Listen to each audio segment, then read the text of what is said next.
नाही म्हटलं तरी मेन इथून यायला 25 ते 30 मिनिटं जाईल. मेन रोड आता 5 मिनिटात.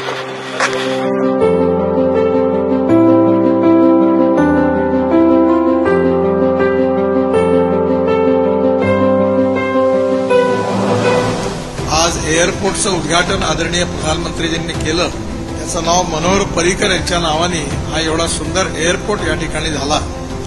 आणि आज मला आनंद आहे की राष्ट्रीय महामार्गापासून एअरपोर्टला जोडणारा हा राष्ट्रीय महामार्गाचा नवीन 6 लेन रोड आज गोव्याच्या जनतेला मिळतोय.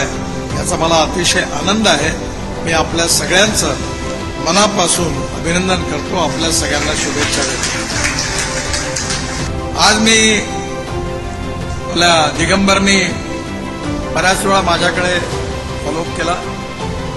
4 ते 6 लेनचा वडगाव बायपास, नवेलीन, कोंकोलीन, कानोकोना आणि कर्नाटक बॉर्डर हा 45 किलोमीटरचा 3,500 कोटी रुपयाचा मी मंजूर करतोय, त्याची घोषणा करतोय. याच्या कामाला लवकरच सुरुवात आहे. दुसरं, मुंबई ते कन्याकुमारी आम्ही 4 लेन करणार. त्यामुळे सगळ्या ठिकाणी 4 लेन होणार आहेत. त्यामुळे 4 laning of Panaji to Belgaum NH 748 52 kilometre हा 4,000 कोटीचं काम पण मंजूर केलं.